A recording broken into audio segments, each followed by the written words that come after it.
The topic of the video is Dirac's gamma matrices. Dirac's equation for a free particle in relativistic frequency spheres is given by this expression here.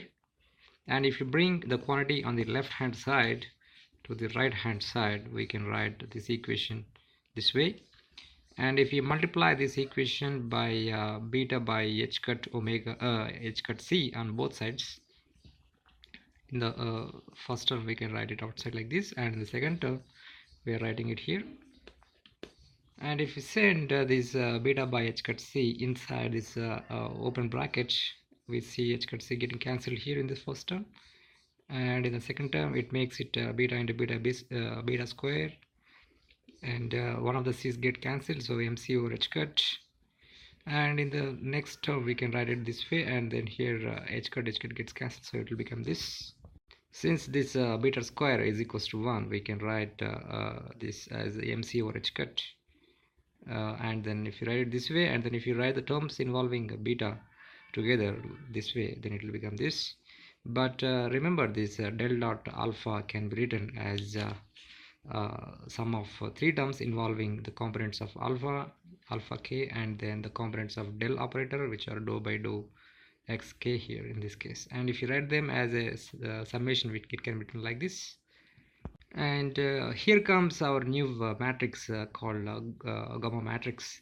For the case of the index k running from 1 to 3, we define gamma matrices as minus I beta into alpha sub k, and then the fourth gamma matrix, which is gamma sub 4, as just the beta. Then in terms of these gammas, the above equation, which is this one, will become this form. And in case if you're defining the 4 vector x sub mu, which with indices 1 2 3, just the spatial coordinates, and then the fourth component as ICT, then we can write the Dirac's equation for summation from mu is equals to 1 to 4, and in this form. Or if you remove the negative sign, we can write this way as well. But in a covariant form, summation or some index mu and x mu y mu is written just x mu y mu without the summation sign. And if you have partial derivatives, then even they are written in a short form like dou mu for dou by dou x mu.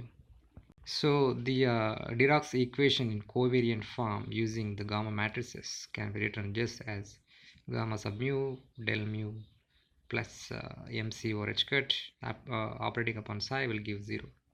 And if you want to take a look at some of the properties of the gamma matrices, the gamma matrix for the case of this index from 1 to 3 is minus I beta into alpha sub u, and then it can be written as minus I into beta is just the 4 by 4 matrix with identity 2 by 2 matrix here, and then zeros 2 by 2 matrix with all zeros, and then 2 by 2 matrix with all zeros, and then minus identity matrix in 2 by 2 dimensions, and then matrix with 2 by 2 zeros, and then sigma matrix, and then matrix with zeros, 2 by 2 matrix with zeros. So we can write gamma sub u as this form involving the Paulus matrices for u is equals to 1 to 3.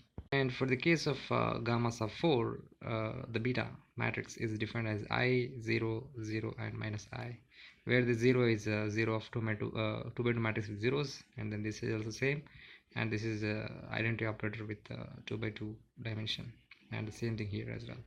So the first property is that if you commute the product of gamma sub mu and then gamma sub nu, and then if you compute the reverse product, and if you take their summation, then you will notice that it will become 0 when mu is not equals to nu, and then it will become 2 into identity operator when mu was equals to nu. And that fact is written in shorthand notation using this Kronecker delta function like this. And then property number 2 is that each of these gamma matrices are Hermitian matrices. That means if you take their dagger, then you will get themselves.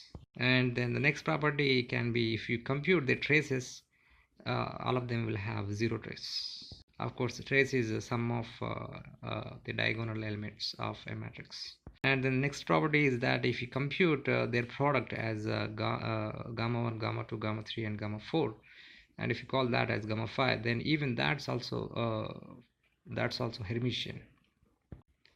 That's it in this video, and thanks for watching.